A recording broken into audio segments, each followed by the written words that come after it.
স্বপন চৌধুরী কিন্তু এই সংস্কৃতি অঙ্গনে তার অনেক শক্ত,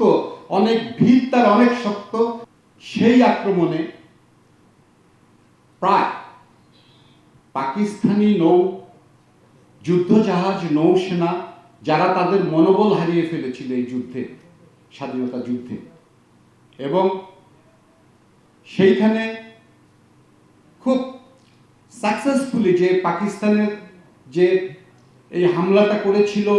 এই অপারেশন জ্যাকপট নামে যে হামলাটা হয়েছিল, সেখানে পাকিস্তানি নৌবাহিনীকে, পাকিস্তানি যুদ্ধজাহাজকে, কিছু বিদেশি যুদ্ধজাহাজও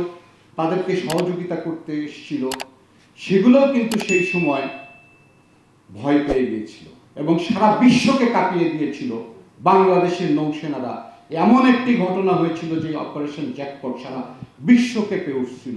যে এক নাগারে একসাথে বাংলাদেশের যোদ্ধারা, নৌযোদ্ধারা এটা প্রমাণ করেছিল এবং সেই শত্রুদের, হানাদার বাহিনীদের, এই নৌসেনা হানাদার যারা ছিল পাকিস্তানি,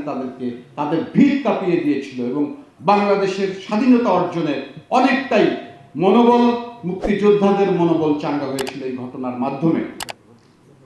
আমাদের কাশিম আলী দুলাল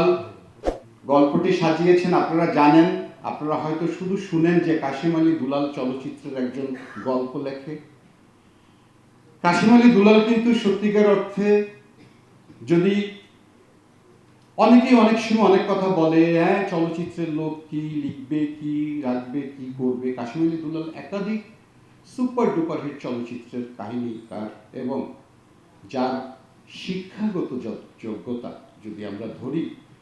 বাংলাদেশের সর্বোচ্চ শিক্ষাপীঠ ঢাকা বিশ্ববিদ্যালয় থেকে সে পড়াশোনা করেছে। তো সেখানেও একজন ভালো একটা শিক্ষিত এবং জানাশোনা একজন হচ্ছে যে কাহিনীকারের উপর দায়িত্ব দিয়েছে স্বপন চৌধুরী। সর্বশেষ সবকিছু মিলিয়ে অপারেশন জ্যাকপট এটা আরেকটা মুক্তিযুদ্ধের অন্যতম সনদ, এবং যেটা এই বিজয়ের মাসে আজকে এই স্বপন চৌধুরী যিনি প্রযোজক, তিনি আপনাদের সামনে এটা উপস্থিত করেছেন, এটা হাজির করেছেন এবং খুব শীঘ্রই কাজ শুরু হবে। আমি সংক্ষিপ্তভাবে শুধুমাত্র আজকের এই যে স্বপন চৌধুরী, এর সম্বন্ধে দু একটা কথা বলে আমি আমার বক্তব্য শেষ করব। স্বপন চৌধুরী, আজকে স্বপন চৌধুরী 30 বছর আগে, স্বপন চৌধুরী আমার দীর্ঘদিনের বন্ধু, 30 বছর আগে স্বপন চৌধুরী যে ইভেন্ট ম্যানেজমেন্ট ছিল স্বপন চৌধুরীর অন্তর্সবীজ, সেই অন্তর্সবীজের মাধ্যমে আমরা দেখেছি বাংলাদেশে, তখন তো কল্পনাই করা যেত না, মমতা কুলকার্নি, আশা ভোসলে, এই যে বিভিন্ন উপমহাদেশের বিখ্যাত বিখ্যাত চলচ্চিত্র অভিনেত্রী এবং হচ্ছে যে সঙ্গীত শিল্পী, সর্বোপরি যিনি শাহরুখ খানকে, যেটা আমরা কল্পনা করতে পারি না, যে আজকে সেই তুফান, ঝড় তোলা তুফানের সেই জোয়ান শাহরুখ খান, সেই শাহরুখ খানকেও সে এই বাংলাদেশের এই মাটিতে এনে আমাদেরকে, দর্শকদেরকে আমাদের আনন্দ দিয়েছিলেন, আমাদের আনন্দ উপভোগ করার সুযোগ করে দিয়েছিলেন সেই স্বপন চৌধুরী, যার ভিত অনেক মজবুত, যার হচ্ছে যে এই অঙ্গনে, এই শোবিজ অঙ্গনে স্বপন চৌধুরী বলছে যে প্রথম আসছে চলচ্চিত্রে, বাট স্বপন চৌধুরী কিন্তু এই সংস্কৃতি অঙ্গনে তার অনেক শক্ত,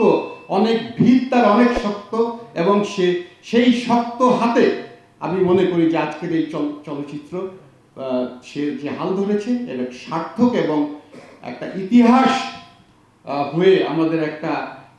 রেকর্ড হয়ে, আমি মনে করি যে একটা দলিল হয়ে থাকবে এই চলচ্চিত্র অপারেশন জ্যাকপট। এই চলচ্চিত্রের আমি সর্বাঙ্গীন মঙ্গল কামনা করি, এই চলচ্চিত্র এর উত্তরোত্তর সাফল্য কামনা করি, এবং এই চলচ্চিত্রে যারা অংশগ্রহণ করছেন, অভিনয় শিল্পী, কলাকুশলী এবং পরিচালক, সবার প্রতি, এবং সর্বশেষ স্বপন চৌধুরী প্রযোজক, এই চলচ্চিত্রটি যেন সার্থকভাবে শেষ করতে পারে সেই দোয়াই করছি। সবাইকে ধন্যবাদ।